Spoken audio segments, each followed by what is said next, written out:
This article will explore the profound concept of self-transformation through the metaphor of destruction and subsequent reconstruction, inspired by the powerful phrase, "Break yourself to rebuild yourself," not for the faint of heart. We will delve into the complex process of dismantling ingrained patterns and beliefs to cultivate a more authentic and powerful self. This journey is not for the timid, requiring immense courage, self-awareness, and a willingness to confront uncomfortable truths. The article will be divided into 3 distinct chapters. Chapter 1 will focus on the need for deconstruction, which is the initial step of acknowledging the necessity of change and the internal battles one must face. This is where we recognize what parts of our current self are holding us back and must be confronted. This step is crucial, because without this conscious awareness of the need for change, there can be no progress. Chapter 2 will tackle the very act of breaking down and the methods of achieving this process, the uncomfortable work that must be done, and the acceptance of the temporary chaos. This is the heart of the transformation, the messy and often painful stage where we actively challenge our limitations. Chapter 3 will analyze rebuilding, the importance of intentional reconstruction, and the emergence of a more resilient and empowered self. This stage is about consciously choosing what aspects we want to keep, what we want to change, and the intentional process of building a more stronger self, moving forward with newfound purpose. Through this structure, we hope to illuminate the difficult yet necessary path to profound self-improvement, embracing the pain, discomfort, and ultimately the reward of the journey. Article, Chapter 1, The Imperative of Deconstruction. The journey towards profound self-transformation inevitably begins with a crucial yet often unsettling realization: the necessity for deconstruction. It is an awakening to the fact that certain aspects of our current self, our ingrained habits, limiting beliefs, and self-sabotaging patterns are actively hindering our growth and preventing us from realizing our full potential. This recognition is not a gentle nudge. It's a powerful, sometimes jarring awareness that the foundation upon which we've built our identity and our lives is, in some significant ways, flawed and inadequate. It is a call to arms for those who no longer wish to settle for a life dictated by unconscious reflexes and societal expectations. It's a profound internal confrontation. This initial stage of deconstruction is not about tearing everything down indiscriminately, but rather it is about meticulously examining the architectural blueprints of our inner world. We must become self-archaeologists, carefully excavating the layers of experience and conditioning that have shaped who we are today. This introspection requires unflinching honesty and a willingness to confront uncomfortable truths about ourselves. We must be prepared to see all of the ugliness that can be held within. It is in this process of excavation that we begin to identify the specific areas that demand our attention, the weak points in our structure that require reinforcement or even complete replacement. This process of self-examination can be incredibly challenging, triggering feelings of discomfort, vulnerability, and even fear. The fear of losing control, the fear of the unknown, and the fear of facing our own shortcomings can create a powerful resistance to this process. This resistance can manifest in various forms, such as denial, rationalization, or even outright avoidance. We may tell ourselves that we are fine as we are, that change is unnecessary, or that we are simply too busy to address these deeper issues. Overcoming this resistance is an essential part of the initial step, because without this willingness to face our internal issues, we will be held back. This requires cultivating a growth mindset which allows one to embrace failure as a learning opportunity and not as a reflection of one's worth, and the willingness to feel the discomfort. This involves a conscious choice to embrace the vulnerability that comes with self-discovery, recognizing that this is not about self-criticism, but about self-improvement. The goal is not to dwell on past mistakes or shortcomings, but rather to understand their origins and how they continue to impact us today. This self-awareness is the foundation upon which we can build a more authentic and empowered self, and the first step in making the changes that are necessary. We must examine the narratives that we have internalized about ourselves and the world, and question whether these narratives are truly serving us or are instead keeping us trapped in self-limiting cycles. We must identify the beliefs that are holding us back from pursuing our dreams, the fears that are preventing us from taking risks, and the patterns of behavior that are sabotaging our progress. This is the beginning of the dismantling process, the beginning of deconstructing ourselves so we may rebuild. It is a process that demands courage, honesty, and a deep commitment to our own transformation. This first chapter is about laying the groundwork, about understanding that the pain of staying the same will eventually outweigh the pain of change. This deconstruction is not an attack on our current self. It is an act of love, a conscious decision to make the internal changes that allow us to become the most authentic versions of ourselves, to live a life that is aligned with our values and aspirations. Chapter 2, The Act of Breaking Down. Having acknowledged the necessity for deconstruction, the second chapter delves into the challenging process of actively breaking down the limiting structures we have identified in the previous chapter. This phase is not about passive observation or intellectual understanding. It's about taking deliberate action to dismantle the patterns and beliefs that no longer serve us. This act of breaking down can be deeply uncomfortable, often eliciting a range of powerful emotions such as fear, anger, sadness, and confusion. It's akin to demolishing an old building that has been a part of the landscape for many years. This demolition is not neat or orderly. It's messy, chaotic, and at times even painful.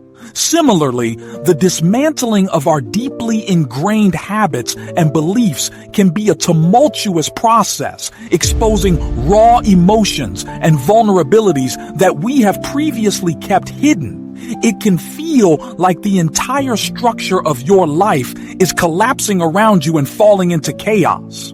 This stage requires a willingness to step into the unknown, to let go of the familiar, even if the familiar is not working for us. It is an act of faith, a belief that the discomfort is temporary and that the new self that will emerge from this process will be stronger, more resilient, and more aligned with our true nature.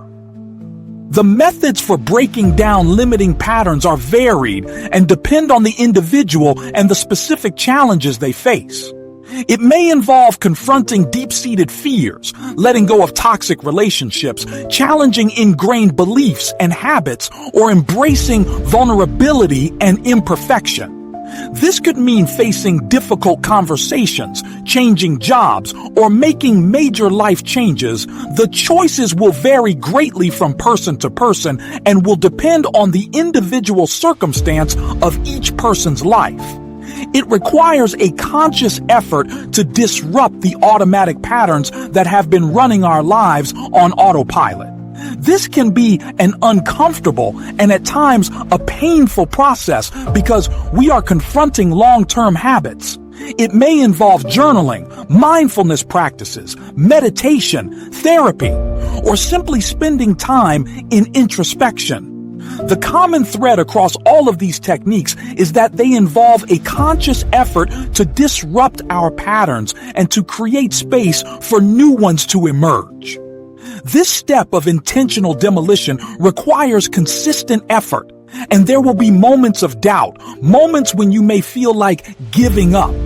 It is important to remember that this is a necessary part of the process because when change is taking place, we are always working to disrupt the current state of our reality.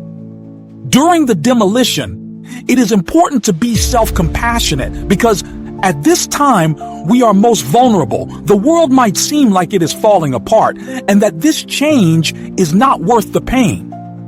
It is important to be kind and understanding with ourselves during this process, and that the feelings that are being experienced are only a reflection of the change that is taking place. This phase also demands a willingness to embrace the temporary chaos that often accompanies such deep personal transformation. The demolition process can leave us feeling disoriented and uncertain. The familiar structures that we once relied upon are no longer there, and we haven't yet fully formed the new ones. It is crucial to understand that this period of uncertainty is a natural and necessary part of the process and is needed to make room for the new to take place.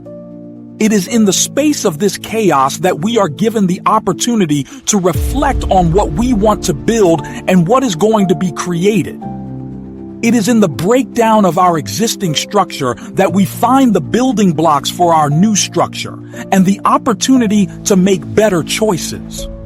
This step demands courage, vulnerability, and faith in the process, and the belief that by breaking down the things that no longer serve you, that you will be able to come back stronger and more resilient in the end.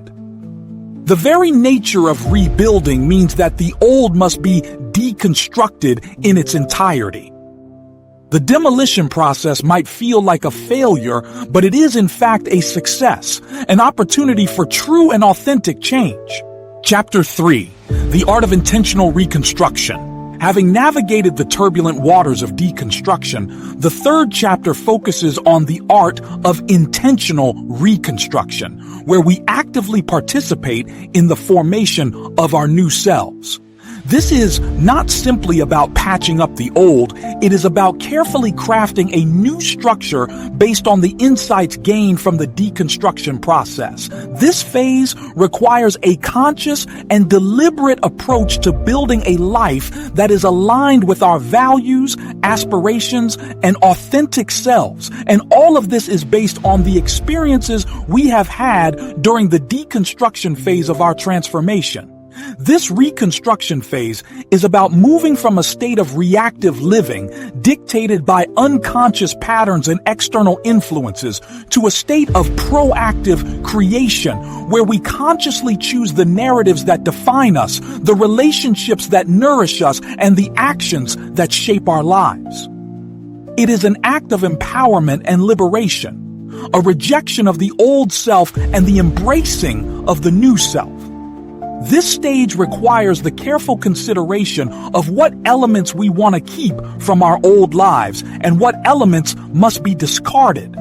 This can be a difficult decision because it requires honesty and the willingness to discard parts of ourselves that we have held on to for many years. This process requires introspection because it is important to understand why we want to keep certain elements in our lives and why we are wanting to discard others. There can be a fear of getting rid of habits that are familiar, even though we know that these habits are not serving us. We might even be afraid that we don't have what it takes to rebuild ourselves without them. The intentional nature of this reconstruction process is what sets it apart from simply reverting to old patterns. It is not about simply filling the void created by deconstruction, but about carefully choosing the values and the principles that we will use as building blocks for our new structure. This phase requires a deep commitment to continuous growth, a willingness to learn from our experiences and to adapt to changing circumstances. It is not about reaching a fixed destination, but about embarking on a path of ongoing evolution.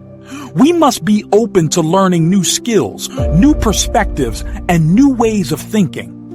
We must be comfortable with discomfort and willing to step outside of our comfort zones in order to grow. The reconstruction process is also an opportunity to consciously cultivate self-compassion and forgiveness. During the deconstruction phase, we might have had to confront some of the mistakes we have made in the past. It is crucial to forgive ourselves for these mistakes and see them as opportunities for growth and learning. We are all humans, and mistakes are a natural part of life. It is through mistakes that we grow and improve. That is something we should never forget. It is important to understand that rebuilding oneself is an ongoing process because change is constant, and we should be always looking for opportunities to grow and improve. This process will require the maintenance of our new habits, the regular introspection of our lives, and a deep level of self-awareness. We must be willing to make adjustments as we go along because the new version of ourselves will not be static and unchanging. It will be continually evolving and growing. This rebuilding process will require us to be patient with ourselves. It takes time to form new habits and to become the person that we strive to be. It is a long process, and it is important to take one day at a time, celebrating the small victories and acknowledging the progress that we make. It is also important to surround ourselves with people who support our journey, who believe in our ability to grow and improve. The reconstruction of our lives is about becoming more authentic, more empowered, and more aligned with the people that we want to become. Conclusion. Announcement. The final conclusions that can be drawn from this exploration will be provided in the next section. Conclusion. The path of self-transformation, as articulated by the powerful metaphor of breaking oneself down to rebuild, is undeniably not for the faint of heart. It's a challenging journey that demands courage, vulnerability, and a deep commitment to personal growth. The three-stage process we've explored, deconstruction, breaking down, and intentional reconstruction, highlights the transformative power of confronting our limitations and actively participating in the creation of our new selves. The initial stage of deconstruction, while unsettling, is crucial for identifying the aspects of our lives that no longer serve us. It's a process of honest self-assessment where we bravely confront our ingrained habits, limiting beliefs, and self-sabotaging patterns. This introspection can be painful, but it's a necessary step in understanding the foundation upon which our lives have been built and pinpointing areas that require change. This leads to the second stage where we break down the structures that are no longer serving us, which can be a chaotic, uncomfortable, and at times even painful experience. It involves actively dismantling the old, letting go of what is familiar, and embracing the uncertainty of the unknown. This period of demolition often brings raw emotions to the surface, exposing our vulnerabilities and fears. However, it's during this process that we create the space for new growth and allow for the possibility of positive change. Finally, we reach the third and most empowering stage, intentional reconstruction. Here, we take the lessons and insights gained from the deconstruction and demolition stages and consciously build a new reality. This is not about patching up the old. It's about creating a new structure that aligns with our values, aspirations, and authentic selves. We move from a reactive way of living to a proactive one, deliberately shaping our lives in a way that is authentic to the person that we are. This process requires continuous self-awareness, self-compassion, and a willingness to adapt as we grow. The journey of self-transformation is not a linear path. It is full of challenges and setbacks. It's important to be patient with ourselves, to embrace our imperfections, and to celebrate our progress no matter how small. It is not an easy road, but it's a profoundly rewarding one. The metaphor of breaking down and rebuilding illustrates the power of embracing discomfort as a catalyst for growth and reminds us that change, while difficult, is necessary for personal evolution. It is a journey that is open to everyone willing to embark on it, but it's not a journey that is suited for everyone. It is a call to action for all those who are ready to embrace change, to confront their fears, and to create a life that is truly aligned with their values and aspirations. The concept of intentionally breaking down and rebuilding offers a roadmap for profound self-transformation. It's a journey that demands courage and unwavering dedication, but the rewards are immense, a life of greater authenticity, resilience, and fulfillment. The conclusion we can draw is that the pain of staying the same will always be greater than the pain of changing, and that true transformation only begins when we are brave enough to step out of our comfort zones and to confront ourselves.